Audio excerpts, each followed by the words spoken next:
Factory outlet మన Mukunda jewellers లో అన్ని జ్యువెలరీపై 2 to 12% మాత్రమే. No making charges. విచ్చేయండి ముకుందా జ్యువెలర్స్. మా నూతన బ్రాంచెస్ అతి త్వరలో జూబ్లీహిల్స్ మరియు వైజాగ్ లో ప్రారంభం. రాష్ట్రంలో పట్టణ స్థానిక సంస్థల ఎన్నికల కోసం పురపాలక శాఖ కసరత్తు ముమ్మరం చేసింది. రిజర్వేషన్లు ఖరారైన తర్వాతే నోటిఫికేషన్ విడుదల కానుంది. రాష్ట్ర ఎన్నికల కమిషన్ ఇప్పటికే రంగంలోకి దిగడంతో పురపాలక శాఖ అధికారులు వేగం పెంచారు. జనాభా ప్రాతిపదికన వార్డులు, డివిజన్లు, ఆయా మున్సిపాలిటీలు, కార్పొరేషన్ల రిజర్వేషన్లను ఖరారు చేయనున్నారు.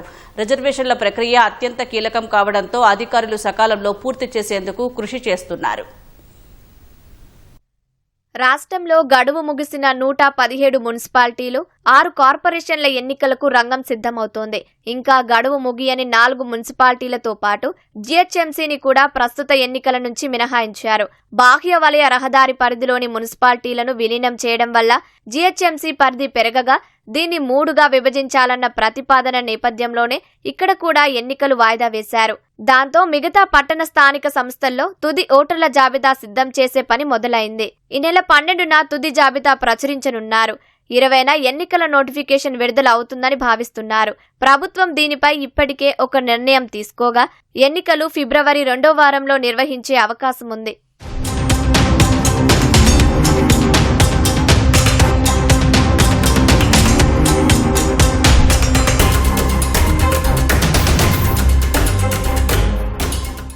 రెండు 2011 జనాభా లెక్కల ప్రకారం ఎస్సీ, ఎస్టీ రిజర్వేషన్లను రాష్ట్రంలో కులగణన కోసం ఏర్పాటు చేసిన డెడికేటెడ్ కమిషన్ ప్రతిపాదనల ఆధారంగా బీసీ రిజర్వేషన్లు ఖరారు చేయనున్నారు. 2020లో జరిగిన పట్టణ స్థానిక సంస్థల ఎన్నికల్లో 13.82% ఎస్సీలు, 3.25% ఎస్టీలు, 32.52% బీసీ జనాభా ఉన్నట్లు గుర్తించి దాని ఆధారంగానే రిజర్వేషన్లు ఖరారు చేశారు.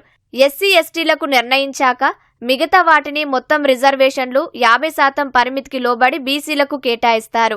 మొత్తం స్థానాల్లో 50% మహిళలకు కేటాయించనున్నారు. రిజర్వేషన్ ప్రకారం ఏ సామాజిక వర్గానికి కేటాయించినప్పటికీ అందులో సగం స్థానాలు మళ్లీ మహిళలకే దక్కుతాయి. మున్సిపల్ ఎన్నికలకు ఏర్పాట్లు పూర్తి చేయాలని రాష్ట్ర ఎన్నికల సంఘం కమిషనర్ రాణి కుముదిని అధికారులను ఆదేశించారు.